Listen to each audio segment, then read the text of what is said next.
নমস্কাৰ বন্ধুসকল, আজি প্ৰজ্ঞান ইউনিভাৰ্ছ চেনেলত আপোনালোকক সকলোকে মই স্বাগতম জনাইছোঁ। লগতে সকলোকে হোলীৰ শুভেচ্ছা জনালোঁ।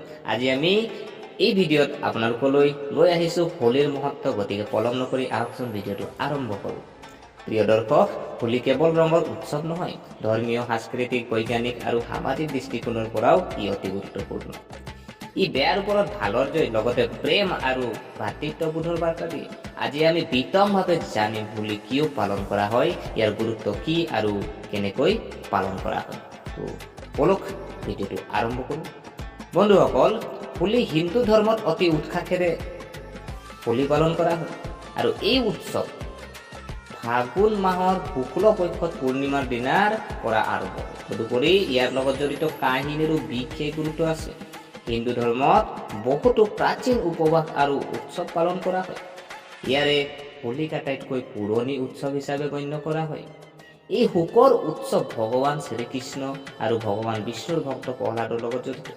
হোলী উৎসৱৰ দিনা দেশজুৰি গুলাল আৰু অবীৰৰ সৈতে ৰঙৰ হোলী খেলা হয় আৰু ৰঙৰ উৎসৱ অতি উৎসাহেৰে পালন কৰা হয়। ৰঙৰ এই পবিত্ৰ উৎসৱক বসন্ত ঋতুৰ দূত বুলি গণ্য কৰা হয়। এই উৎসৱ দেশৰ বিভিন্ন প্ৰান্তৰ বহু নাম আৰু ধৰণেৰে পালন কৰা হয়। তাৰ ভিতৰত যেনে ধৰি লওক ফাকুৱা, ধুলান্দি এনে প্ৰধান। বিশেষ কথাটো হ'ল ব্ৰজ নামৰ চহৰখনত বসন্ত পঞ্চমীৰ পৰাই হোলী উৎসৱ আৰম্ভ হয় আৰু সেই দিনাৰ পৰাই গুলালৰ সৈতে হোলী খেলা হয়। কাৰণ এই উৎসৱটো ফাগুন মাহৰ পালন কৰা হয়, সেয়ে ইয়াক ফাল্গুনী বুলি কোৱা হয়। হোলী কেতিয়া পালন কৰা হয় আমি জানো আহকচোন।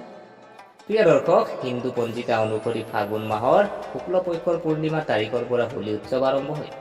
হোলী উৎসৱৰ এদিন আগতে হোলিকা দহনৰ আয়োজন কৰা হয় আৰু পিছদিনা বৰ ধুমধামেৰে বৰ্ণিল হোলী খেলা হয়। প্ৰাচীন পাণ্ডুলিপি আৰু নাৰদ পুৰাণ আৰু ভৱিষ্য পুৰাণৰ দৰে ধৰ্মীয় গ্ৰন্থতো হোলী উৎসৱৰ বৰ্ণনা পোৱা গৈছে। সংস্কৃতি যুগত বহু বিখ্যাত আৰু প্ৰাচীন মহাকাব্যই কবিতাত হোলীৰ কথা উল্লেখ কৰিছে। ইয়াৰ সমান্তৰালকৈ ভাৰতৰ বিভিন্ন প্ৰান্তত এনে বহুতো প্ৰাচীন ঐতিহ্য ক্ষেত্ৰ আছে য'ত হোলীৰ সৈতে জড়িত শিল্পকৰ্মৰ চিত্ৰ অংকন কৰা হৈছে। হোলী উৎসৱৰ লগত জড়িত কাহিনী যদি আমি চাওঁ, ধৰ্মীয় গ্ৰন্থত আৰু আপোনাৰ শাস্ত্ৰত হোলীৰ সম্পৰ্কীয় কাহিনী উল্লেখ আছে, যাৰ ভিতৰত ভক্ত প্ৰহ্লাদ আৰু ভগৱান শ্ৰীহৰিৰ কাহিনী আটাইতকৈ জনপ্ৰিয়। যিদৰে সকলোৱে জানে যে হোলিকা দহনৰ পৰাই হোলী আৰম্ভ হয়, যিটো ভক্ত প্ৰহ্লাদৰ স্মৃতিত উদযাপন কৰা হয়। পৌৰাণিক ধৰ্মীয় গ্ৰন্থত কোৱা হৈছে যে হিৰণ্যকশিপুৰ ভগ্নী হোলিকাই ভক্ত প্ৰহ্লাদক কোলাত লৈ জুইত বহিছিল। তেতিয়া ভগৱান বিষ্ণু অৰ্থাৎ হিৰণ্যকশিপুৰ ষড়যন্ত্ৰ ধ্বংস কৰি হোলিকা ধ্বংস কৰি ভক্ত প্ৰহ্লাদ শ্ৰীহৰিৰ কৃপাত ৰক্ষা কৰে। তেতিয়াৰ পৰাই বৃহৎ পৰিসৰত হোলিকা দহনৰ আয়োজন কৰা হয়। একাংশ ধৰ্মগুৰুৱে কয় যে ভগৱান শ্ৰীকৃষ্ণই পুতনা নামৰ অসুৰটোক বধ কৰাৰ সময়ত সকলো গাঁৱৰ মানুহে অতি আনন্দেৰে হোলী উৎসৱ পালন কৰিছিল আৰু পূৰ্ণিমা তিথিৰ দিনা ভগৱান শ্ৰীকৃষ্ণই গোপীসকলৰ সৈতে ৰাসলীলা কৰি পিছদিনা বৰ্ণাঢ্য হোলী খেলিছিল বুলি বৰ্ণনা কৰা হৈছে। মহাকবি সূৰদাসেও বসন্ত আৰু হোলীৰ ওপৰতো 70টাতকৈও অধিক শ্লোক ৰচনা কৰিছে। কোনো ঠাইত হোলীৰ সম্পৰ্ক ভগৱান শিৱৰ সৈতে। সমগ্ৰ দেশতে বিভিন্ন ধৰণেৰে হোলী উদযাপন কৰা হয় আৰু ভাৰতৰ প্ৰায়বোৰ ৰাজ্যতে হোলী উৎসৱ বিভিন্ন নাম আৰু ৰূপৰে পালন কৰা হয়। এফালে ব্ৰজৰ হোলী আকৰ্ষণৰ কেন্দ্ৰবিন্দু হোৱাৰ বিপৰীতে আনফালে বৰসনাৰ লাটমৰা হোলী চাবলৈ দূৰ দূৰণিৰ পৰা মানুহ আহে। মথুৰা আৰু বৃন্দাবনত 14 দিন ধৰি হোলী উদযাপন কৰা হয়। এইবোৰৰ বাহিৰেও বিহাৰত ফাগুৱা,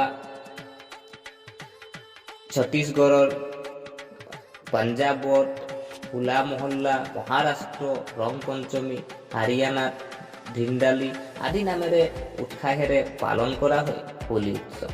প্ৰাচীন কালত কেৱল চন্দন আৰু গুলালৰ সৈতে হোলী খেলা হৈছিল, যদিও সময়ৰ লগে লগে ইয়াৰ পৰিৱৰ্তন ঘটি বৰ্তমান সময়ত প্ৰাকৃতিক ৰঙও ব্যৱহাৰ কৰা হয়।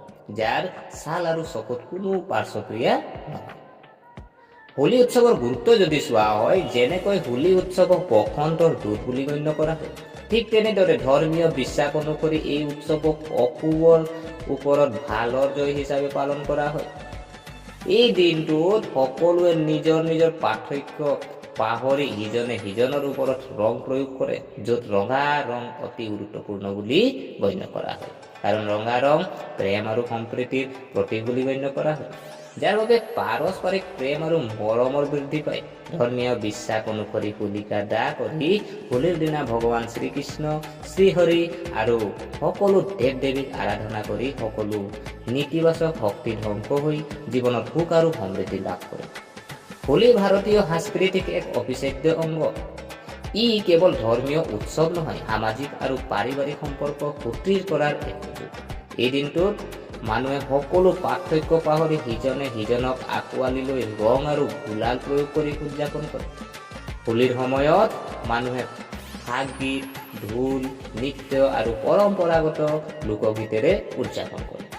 আমি যদি হোলীৰ বৈজ্ঞানিক গুৰুত্ব যদি আমি চাওঁ, বতৰৰ পৰিৱৰ্তনৰ চিন। এই সময়ত শীতকালৰ পৰা গ্ৰীষ্মলৈ পৰিৱৰ্তন হোৱাৰ সময়, যেতিয়া শৰীৰত সংক্ৰমণৰ সম্ভাৱনা বৃদ্ধি পায়। হোলিকা দহনৰ জুয়ে পৰিৱেশ বিশুদ্ধ কৰি বেক্টেৰিয়া ধ্বংস কৰে। আৰু ৰঙৰ মানসিক প্ৰভাৱ যদি চোৱা হয়, ৰঙে আমাৰ মন আৰু শৰীৰত ইতিবাচক প্ৰভাৱ পেলায়। ৰঙা ৰঙে শক্তি প্ৰদান কৰে, সেউজীয়া ৰঙে শান্তি আনে, হালধীয়া ৰঙে সুখ বৃদ্ধি কৰে আৰু নীলা ৰঙে আত্মবিশ্বাস বৃদ্ধি কৰে। হোলীত প্ৰাকৃতিক ৰং ব্যৱহাৰ কৰিলে মানসিক চাপ কমি যায় আৰু মন সুখী কৰি থাকে। হোলী কেৱল উৎসৱ নহয়, প্ৰিয় দৰ্শক, জীৱনৰ প্ৰতিটো ৰং মুকলিকৈ জীয়াই থাকিবলৈ প্ৰেৰণা যোগায়। ই আমাক প্ৰেম, সম্প্ৰীতি, আনন্দ আৰু সুখেৰে ভৰাই তোলে। গতিকে এইবাৰ ইতিবাচকতা, প্ৰেম আৰু ভাতৃবোধৰ ৰঙেৰে হোলী উদযাপন কৰোৱা হওকচোন। প্ৰিয় দৰ্শক, গতিকে আশা কৰোঁ আপোনালোকে ভিডিঅ'টো চাই ভাল পালে। যদি এই ভিডিঅ' আপোনাক কিঞ্চিত মানুহ লাভান্বিত কৰিছে, তেনেহ'লে লাইক কৰিব, শ্বেয়াৰ কৰিব আৰু আমাৰ চেনেলটো ছাবস্ক্ৰাইব কৰি উৎসাহিত কৰিব বুলি আশা ৰাখিলোঁ। পুনৰ লগ পোৱাৰ প্ৰতিশ্ৰুতিৰে আজিলৈ বিদায় মাগিলোঁ। ধন্যবাদ।